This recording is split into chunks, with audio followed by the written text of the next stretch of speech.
Assalamualaikum warahmatullahi wabarakatuh. Semoga kita diberikan yang baik-baik dan terbaik buat kita semua di dunia dan akhirat. Amin amin ya robbal alamin. Cerita kisah Abu Nawas selanjutnya kepala dipinjam sehari. Di kerajaan Sultan Al-Rasyid, di tengah pasar yang ramai dan desa yang damai, hidup seorang pria yang dikenal karena kecerdikannya, Abu Nawas.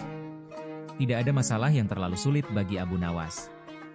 Dari persoalan sehari-hari hingga tantangan yang diberikan Sultan, ia selalu menemukan jawaban dengan cara yang unik.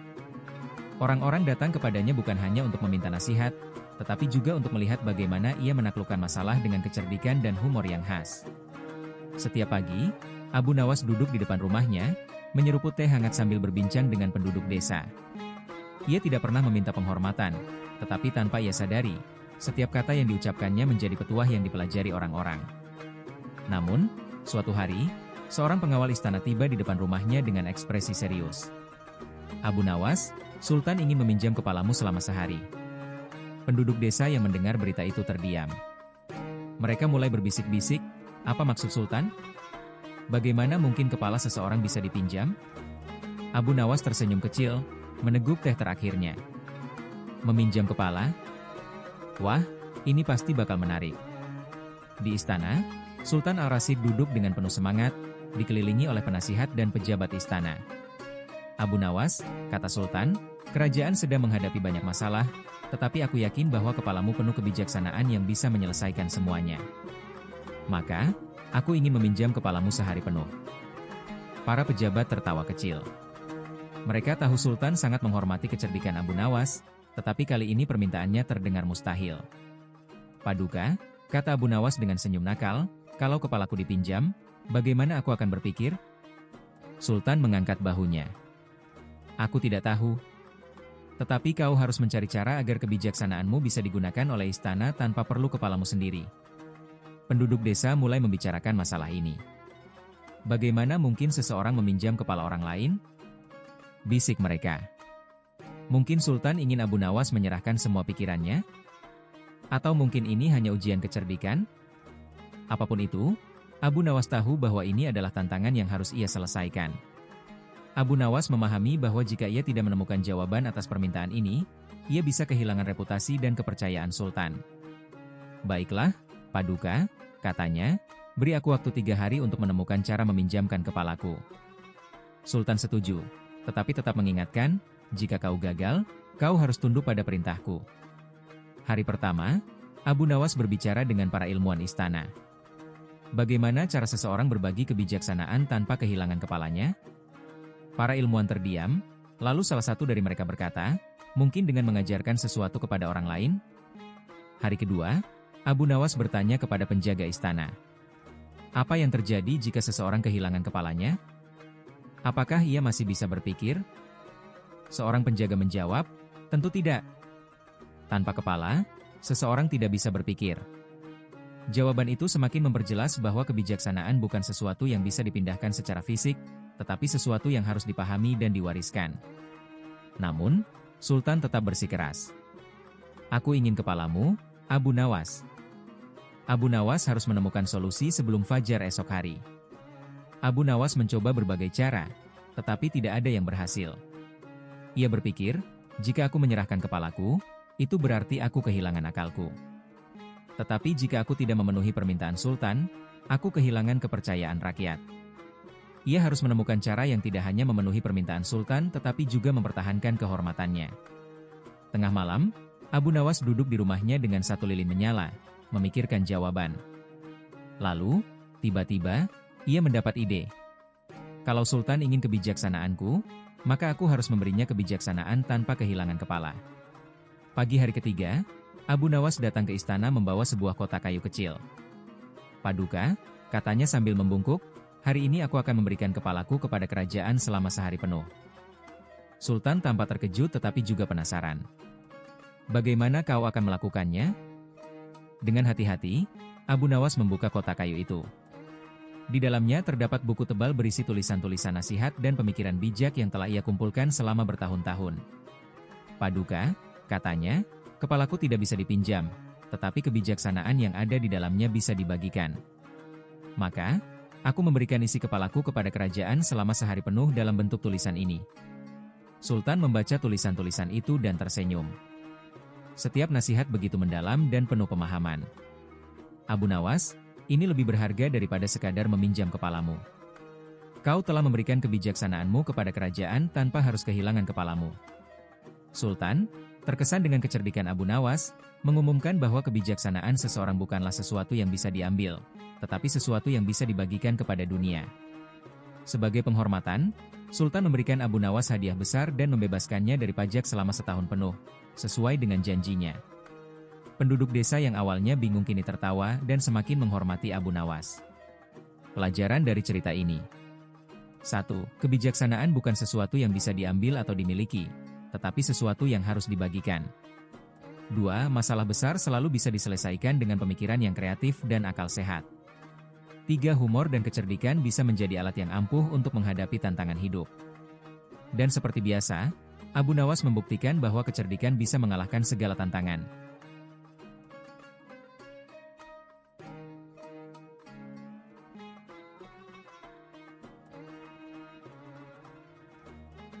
Cerita kisah Abu Nawas selanjutnya. Sultan kehilangan malam. Di sebuah negeri yang makmur, Sultan Al-Rasyid memerintah dengan bijaksana.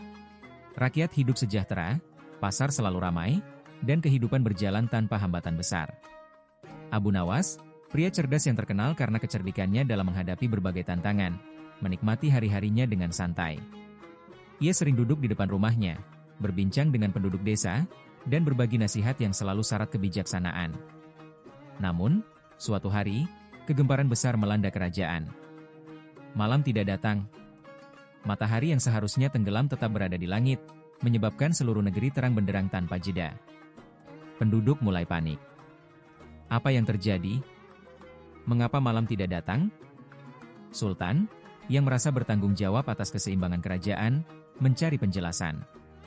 Tetapi tidak ada ilmuwan, ahli astrologi, atau penasihat yang mampu memberikan jawaban yang memuaskan. Akhirnya, seseorang mengusulkan, jika ada yang bisa mengembalikan malam, itu pasti Abu Nawas. Sultan segera mengutus pengawal untuk memanggil Abu Nawas. Setibanya di istana, Abu Nawas mendapati Sultan dalam keadaan gelisah. "Abu Nawas," seru Sultan. "Malam menghilang. Aku ingin kau menemukannya dan membawanya kembali." Abu Nawas terdiam sejenak. Ini adalah tantangan yang tidak biasa. Ia tidak bisa sekadar menggunakan kecerdikannya seperti biasa. Ia harus menemukan akar masalah ini. "Paduka," katanya, "bolehkah aku menanyakan satu hal? Sejak kapan malam menghilang?" Sultan berpikir. "Sejak aku memberikan perintah bahwa perayaan di istana harus berlangsung terus-menerus tanpa henti." Abu Nawas mulai melihat hubungan antara perintah Sultan dan hilangnya malam. Ia mendengar bahwa sejak perintah itu dikeluarkan, seluruh istana telah diterangi cahaya lilin tanpa istirahat, para musisi memainkan musik tanpa jeda, dan pesta berlangsung terus-menerus. "Paduka," kata Abu Nawas dengan hati-hati, "mungkin malam tidak benar-benar menghilang. Mungkin kita tidak membiarkannya masuk." Sultan mengerutkan dahi. "Apa maksudmu?" "Aku akan membuktikannya, tetapi aku butuh waktu untuk menyusun rencana." Abu Nawas mulai mencari cara untuk mengembalikan malam.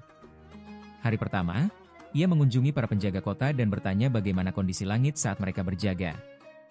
Jawaban mereka sama, cahaya tetap terang, tanpa ada tanda-tanda perubahan. Hari kedua, ia berbicara dengan orang-orang yang biasanya tidur saat malam. Mereka mengaku sulit tidur karena cahaya yang terus menyala. Hari ketiga, ia memutuskan untuk melakukan eksperimen. Ia meminta Sultan mengizinkannya untuk memadamkan semua cahaya di istana selama beberapa saat. Jika malam benar-benar telah menghilang, maka tidak akan ada perubahan. Tetapi jika aku benar, maka kau akan melihat malam kembali, katanya kepada Sultan. Sultan, meski ragu, akhirnya setuju. Saat Abu Nawas memerintahkan semua lampu dan lilin di istana dipadamkan, sesuatu yang luar biasa terjadi. Sedikit demi sedikit, kegelapan mulai merayap masuk. Bintang-bintang yang sebelumnya tidak terlihat mulai bersinar, dan bulan akhirnya menampakkan diri. Sultan tercengang. "Malam kembali. Bagaimana kau melakukannya?" "Paduka," jawab Abu Nawas dengan senyum khasnya, "malam tidak pernah hilang. Kita hanya terlalu sibuk menerangi dunia sehingga kita lupa membiarkan malam masuk." Sultan terdiam, lalu tertawa kecil. Ia menyadari pelajaran besar dari kejadian ini. Aku terlalu bersemangat merayakan pesta, hingga aku memaksa cahaya untuk terus bersinar. Tetapi ternyata, malam selalu ada, hanya saja kita tidak memberinya tempat. Abu Nawas membungkuk hormat. Segala sesuatu dalam hidup membutuhkan keseimbangan, paduka. Tanpa malam, siang akan kehilangan maknanya. Sultan, terkesan dengan kebijaksanaan Abu Nawas, segera mencabut perintahnya dan membiarkan istana mengikuti ritme alam seperti sebelumnya. Penduduk yang awalnya panik kini tenang, dan kehidupan kembali seperti sedia kala. Sebagai penghormatan kepada Abu Nawas, Sultan memberinya hadiah dan mengumumkan bahwa malam adalah bagian penting dari kehidupan yang harus dihormati. Cerita ini mengajarkan bahwa dalam kehidupan, keseimbangan adalah kunci. Terlalu banyak cahaya tanpa jeda bisa membuat kita lupa akan indahnya malam, sebagaimana terlalu banyak kesibukan bisa membuat kita lupa untuk beristirahat. Dan seperti biasa, Abu Nawas membuktikan bahwa kecerdikan bisa mengalahkan segala tantangan.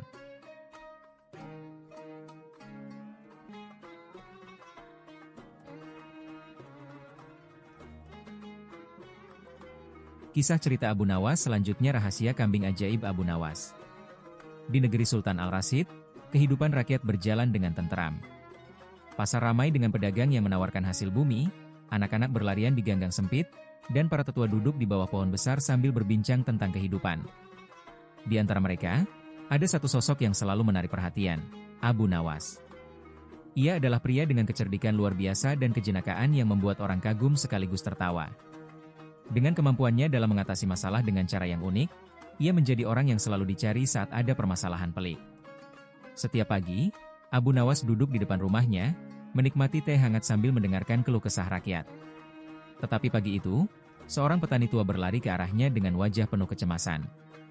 "Abu Nawas, tolong aku. Kambingku dicuri," dan si pencuri mengklaim bahwa kambing itu bisa berbicara. Abu Nawas meletakkan cangkirnya dan menatap petani itu dengan penuh minat. "Kambing berbicara? Ini pasti kisah menarik." Petani tua itu menjelaskan bahwa seorang saudagar bernama Karem telah mengambil kambingnya dan mengatakan bahwa hewan itu miliknya. Dia bilang kambing ini ajaib dan bisa berbicara, lalu dengan alasan itu, dia tidak mau mengembalikannya kepadaku. Keluh petani itu. Penduduk desa mulai berbisik-bisik. Kambing yang bisa berbicara? Kalau benar, itu pasti berkah besar. Tapi kalau tidak, Karem hanya mencari alasan untuk mengambil kambing petani. Sultan Al-Rasyid yang mendengar perdebatan ini akhirnya memutuskan untuk memanggil Abu Nawas dan Karem ke istana. "Abu Nawas," seru Sultan, "jika kau memang bijak seperti yang dikatakan rakyat, kau harus membuktikan apakah kambing ini benar-benar ajaib atau hanya permainan licik Karem." Abu Nawas tahu bahwa masalah ini bukan hanya tentang seekor kambing, tetapi tentang bagaimana cara membuktikan sesuatu yang tidak terlihat tanpa menjatuhkan dirinya sendiri. Abu Nawas pun mendatangi Karem dan bertanya, "Benarkah kau memiliki kambing ajaib yang bisa berbicara?" Karem menyeringai. "Tentu saja. Setiap malam, ia berbisik kepadaku tentang rahasia dunia." Penduduk desa semakin penasaran. Jika kambing itu benar-benar bisa berbicara, maka Abu Nawas harus membuktikannya. Tetapi jika Karem hanya berbohong, Abu Nawas harus menemukan cara yang lebih cerdik untuk membalik keadaan. "Kalau begitu," kata Abu Nawas, "izinkan aku berbicara dengan kambingmu." Karem setuju, tetapi dengan syarat, jika Abu Nawas gagal membuktikan bahwa kambing itu bukan miliknya, ia harus mengganti kambing itu dengan seekor unta. Penduduk desa terkejut. Karem telah mempersiapkan jebakan agar Abu Nawas tidak bisa berbuat apa-apa. Abu Nawas mengangguk, tersenyum kecil. Ia tahu bahwa ini adalah permainan yang harus dimenangkan dengan kecerdikan. Hari pertama, Abu Nawas berbicara dengan kambing, tetapi tentu saja, kambing itu hanya mengembik tanpa mengatakan apapun. Hari kedua, ia bertanya kepada penduduk desa apakah ada saksi yang pernah mendengar kambing berbicara, tetapi tidak ada yang berani bersumpah bahwa mereka benar-benar mendengarnya. Hari ketiga, Abu Nawas melihat bagaimana Karem dengan pintar menghindari pertanyaan sulit. Setiap kali seseorang bertanya bagaimana cara kambing berbicara, ia hanya menjawab, ia hanya berbicara kepada orang yang dipilihnya. Penduduk mulai merasa ragu, tetapi mereka juga takut jika benar-benar ada keajaiban di balik kambing itu. Abu Nawas harus menemukan cara untuk membuktikan kebohongan Karem tanpa harus berdebat panjang. Pada pagi hari keempat, Abu Nawas datang ke pasar dengan membawa sebuah kantong berisi kepingan perak. Di hadapan Sultan dan seluruh warga desa, ia berdiri tegak dan berkata, "Hari ini aku akan membuktikan apakah kambing Karem benar-benar ajaib." Sultan, yang juga penasaran, menatap Abu Nawas. "Bagaimana kau akan melakukannya?" Abu Nawas mengeluarkan sekeping perak dan melemparkannya ke tanah. Kepingan itu berputar sebelum akhirnya diam. "Sekarang," kata Abu Nawas, "aku ingin Karem bertanya kepada kambingnya, apakah aku akan memenangkan permainan ini atau tidak?" Karem tersenyum penuh keyakinan, lalu menunduk ke arah kambingnya. "Katakan padaku, kambing ajaib, apakah Abu Nawas akan kalah?" Kambing itu hanya diam dan mengembik. "Aku tidak mendengar jawaban," kata Abu Nawas sambil tersenyum. "Bagaimana mungkin kau tahu bahwa ia bisa berbicara jika ia tidak menjawab pertanyaan yang sederhana ini?" Penduduk desa mulai tertawa kecil. Sultan pun terdiam sejenak sebelum akhirnya tertawa keras. "Karem, kau telah mengarang cerita. Jika kambingmu benar-benar ajaib, tentu dia bisa menjawab pertanyaan Abu Nawas." Karem berkeringat. Ia tidak punya jalan keluar. Penduduk desa mulai bergumam bahwa Karem hanyalah pembohong yang ingin mendapatkan kambing secara licik. Sultan akhirnya mengumumkan bahwa Karem telah berbohong, dan ia harus mengembalikan kambing kepada petani. Karena kecerdikan Abu Nawas, petani mendapatkan kembali kambingnya, dan Karem kehilangan kesempatan untuk menipu orang lain. Penduduk desa semakin menghormati Abu Nawas karena cara uniknya dalam membuktikan kebenaran tanpa harus berdebat panjang atau menggunakan kekerasan. Sultan memberikan hadiah kepada Abu Nawas sebagai tanda terima kasih karena telah menjaga keadilan di negeri itu. Pelajaran dari cerita ini: 1. Kecerdikan adalah senjata yang lebih kuat daripada kekuatan fisik dalam menghadapi kebohongan. 2. Orang yang suka berbohong pada akhirnya akan terjebak oleh kebohongannya sendiri. 3. Keadilan harus ditegakkan dengan cara yang elegan dan tanpa kekerasan. Dan seperti biasa, Abu Nawas membuktikan bahwa kecerdikan bisa mengalahkan segala tantangan.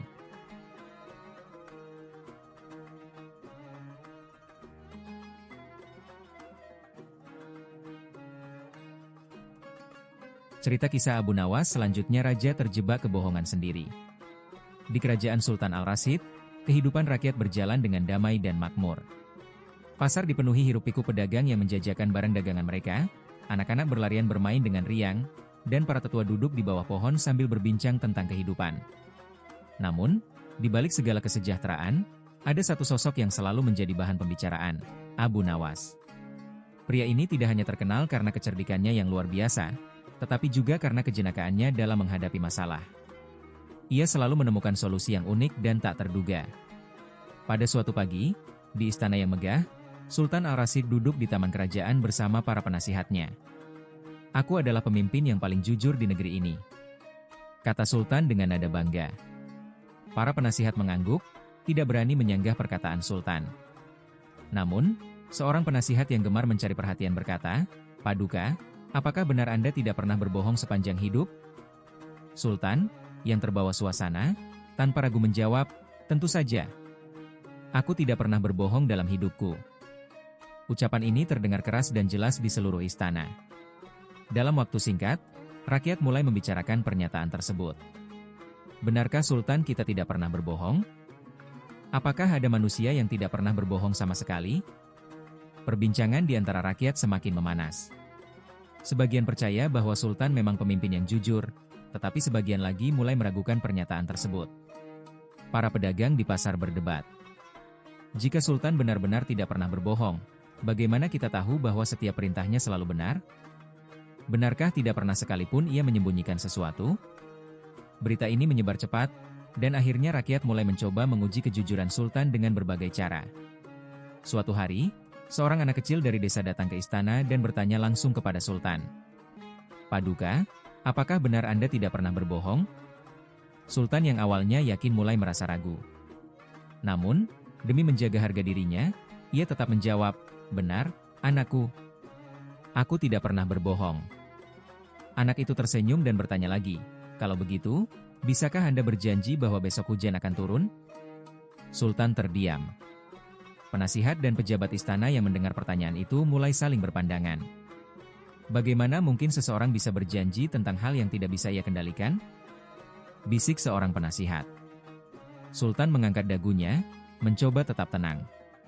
"Aku tidak bisa memastikan apakah hujan akan turun, Tetapi aku tidak pernah berbohong tentang hal-hal yang aku ketahui. Namun, rakyat terus mencari cara untuk menguji pernyataan Sultan, dan semakin lama tekanan semakin besar. Sultan akhirnya menyadari bahwa ucapannya bisa menjadi bumerang. Jika ada bukti bahwa ia pernah berbohong, maka ia bisa kehilangan kepercayaan rakyat. Dalam kebingungan, Sultan akhirnya memanggil Abu Nawas ke istana. "Abu Nawas, aku membutuhkan bantuanmu," kata Sultan dengan nada cemas. Abu Nawas tersenyum kecil. "Tentu saja, Paduka. Apa yang bisa kulakukan untuk Anda?" Sultan menarik napas dalam-dalam. "Aku telah menyatakan bahwa aku tidak pernah berbohong dalam hidupku. Tetapi sekarang rakyat mulai mempertanyakan pernyataanku. Jika mereka menemukan kebohongan, aku akan kehilangan kepercayaan mereka." Abu Nawas berpikir sejenak. Ini adalah tantangan yang sulit, tetapi juga menarik. "Paduka," katanya akhirnya, "aku bisa menyelamatkan reputasimu. Tetapi aku butuh kerjasama dari Anda sendiri." Sultan, yang semakin khawatir, langsung setuju. "Apa yang harus aku lakukan?" Hari pertama, Abu Nawas mencoba mengalihkan perhatian rakyat dengan berbagai cerita tentang kebajikan Sultan. Tetapi rakyat tetap penasaran dan terus membicarakan pernyataan Sultan. Hari kedua, Abu Nawas mencoba memberikan jawaban filosofis kepada rakyat. Kebenaran tidak selalu tentang kata-kata, tetapi juga tentang niat baik seseorang. Tetapi rakyat tetap ingin menguji Sultan lebih jauh. Hari ketiga, tekanan semakin besar. Beberapa orang bahkan mulai mengajukan pertanyaan jebakan kepada Sultan, berharap menemukan bukti bahwa ia pernah berbohong. Sultan menjadi semakin cemas. Abu Nawas menyadari bahwa waktunya hampir habis. Jika ia tidak segera menemukan solusi, reputasi Sultan bisa runtuh. Akhirnya, Abu Nawas menemukan cara cerdik yang akan membalikkan keadaan. Pada pagi hari keempat, Abu Nawas datang ke hadapan rakyat dengan membawa sebuah kotak kayu kecil. "Hari ini," katanya, "aku akan membuktikan bahwa Sultan kita memang tidak pernah berbohong." Rakyat berkumpul dengan penuh antusias. Mereka ingin melihat bagaimana Abu Nawas akan menjawab teka-teki ini. Abu Nawas membuka kotak kayu itu dan mengeluarkan sebuah cermin. Ia kemudian menyerahkan cermin itu kepada Sultan dan berkata, "Paduka, tolong pegang cermin ini dan katakan kepada rakyat apakah yang kau lihat." Sultan menerima cermin dan berkata dengan percaya diri, "Aku melihat wajahku." Abu Nawas tersenyum, lalu berbalik ke arah rakyat. "Nah, rakyat sekalian, apakah Sultan mengatakan yang sebenarnya?" Rakyat yang mendengar jawaban itu terdiam. "Benar." Sultan mengatakan kebenaran. Ia melihat wajahnya sendiri.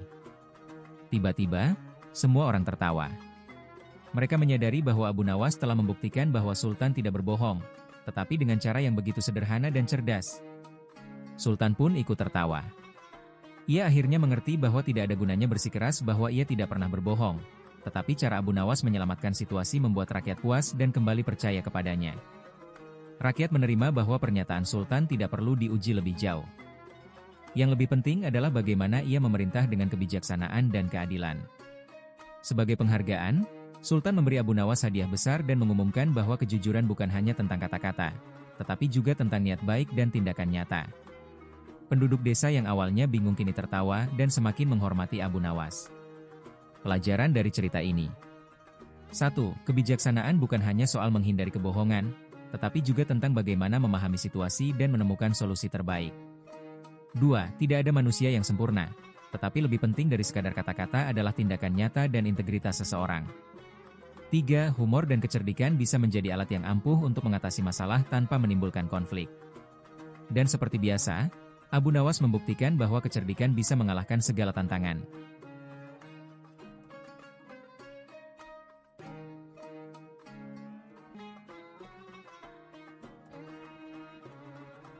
Kisah kecerdikan dan kelucuan dari Abu Nawas. Selanjutnya, tangan Abu Nawas memetik awan. Hari itu suasana di Baghdad terasa riuh. Abu Nawas, sang pemikir ulung yang selalu memiliki akal di luar nalar, mendapat tantangan tak biasa dari Baginda Raja. Perintahnya, memetik awan dari langit. Semua orang di pasar membicarakan tantangan itu. Abu Nawas pasti punya rencana gila, gumam seorang pedagang. Apa ia akan memanjat langit? Bagaimana mungkin tangan manusia mencapai awan? Seru orang lain. Sementara itu, Abu Nawas duduk santai di depan rumahnya. Ia memandangi langit biru dengan tatapan tajam, seakan-akan sedang menghitung jarak awan dengan tangannya. Ia mengangguk-angguk, lalu tersenyum kecil. Awan, kau akan menjadi milikku sebentar lagi, bisiknya penuh percaya diri. Persiapan yang unik. Pada hari pertama, Abu Nawas mulai mengumpulkan barang-barang aneh dari pasar. Ia membeli balon warna-warni, kapas, benang sutra, kain besar, cat biru, dan beberapa botol air. Orang-orang yang melihatnya hanya menggeleng-gelengkan kepala. Apa yang dia rencanakan sekarang? Tanya seorang penjual kain. Dia pasti sedang menciptakan keajaiban lagi. Abu Nawas membawa barang-barang itu pulang dan mulai bekerja. Ia mengikat balon-balon ke sebuah keranjang besar, lalu mengisi keranjang dengan kapas yang ia bentuk menyerupai awan. Ia mewarnai kapas itu dengan cat biru agar terlihat lebih nyata. Setelah semuanya siap, ia tersenyum puas, lalu berkata kepada dirinya sendiri, "Besok, aku akan menjadi legenda." Aksi di istana. Hari ketiga pun tiba. Abu Nawas berjalan dengan penuh percaya diri menuju istana, membawa keranjang berisi awan buatan yang melayang-layang. Setibanya di istana, raja menyambutnya dengan penuh rasa penasaran. "Abu Nawas, kau benar-benar berhasil? Di mana awan yang kau petik?" Abu Nawas menunjuk keranjang balonnya yang tampak melayang. "Inilah awan Baginda. Hamba telah memetiknya khusus untuk Baginda." Raja dan para menterinya melongo melihat keranjang tersebut. Salah satu menteri, yang terkenal suka mencari celah, berkata, "Abu Nawas, awan ini tampaknya terlalu kecil. Apakah ini memang awan, atau ini hasil karya tanganmu?" Abu Nawas, tanpa kehilangan akal, menjawab, "Baginda, awan ini adalah awan kerajaan, yang lebih kecil karena lebih padat dan penuh berkah. Jika terlalu besar, awan ini tidak akan muat di istana Baginda." Mendengar jawaban itu, raja dan seluruh istana tertawa terbahak-bahak. Namun, raja masih ingin menguji Abu Nawas. "Abu Nawas, jika ini memang awan, bisakah kau membuatnya menurunkan hujan?" Abu Nawas berpura-pura berbicara dengan awan tersebut. "Baginda, awan ini hanya tunduk pada titah Baginda. Coba Baginda perintahkan langsung." Raja pun berkata, "Wahai awan, turunkan hujan di kerajaan ini." Dengan cepat, Abu Nawas membuka salah satu botol air di keranjang dan menyiramkan air ke tanah. "Lihatlah Baginda, hujan telah turun. Awan ini sangat patuh pada titah Baginda," katanya sambil tersenyum lebar. Raja tertawa terbahak-bahak, sementara para menteri dan pengawal ikut terpingkal-pingkal. Kejutan tambahan. Tiba-tiba, seorang pengawal berkata dengan nada menggoda, "Abu Nawas, jika tanganmu bisa memetik awan, apakah kau juga bisa memetik bintang malam nanti?" Abu Nawas menjawab dengan tenang, "Oh, tentu saja bisa. Tapi jika hamba memetik bintang, seluruh Baghdad akan menjadi terang seperti siang hari, dan kalian semua tidak akan bisa tidur." Sementara itu, seorang anak kecil dari kerumunan rakyat maju ke depan dan bertanya dengan polos, "Abu Nawas, apakah awanmu bisa kugunakan untuk bermain terbang di langit?" Abu Nawas tertawa kecil. "Tentu bisa, nak. Tapi kau harus memiliki sayap khusus, yang hanya dimiliki oleh Baginda Raja. Jadi, mintalah Baginda memberimu sayap ajaib." Anak itu pun berlari ke arah raja, memohon sayap ajaib, yang membuat seluruh istana semakin riuh dengan tawa. Kebahagiaan di istana. Pada akhir hari, istana penuh dengan gelak tawa dan kebahagiaan. Raja sangat puas dengan hiburan yang diberikan oleh Abu Nawas. Ia berkata, "Abu Nawas, kau memang seorang pemikir jenius dan penghibur terbaik di kerajaanku. Sebagai hadiah, aku bebaskan kau dari semua tugas kerajaan selama sebulan." Abu Nawas kembali ke rumah dengan hati lega dan senyum puas. Ia tahu bahwa sekali lagi ia telah membuktikan kecerdikan dan kreativitasnya. Dan kisah awan Abu Nawas pun menjadi legenda yang dibicarakan rakyat Baghdad selama bertahun-tahun.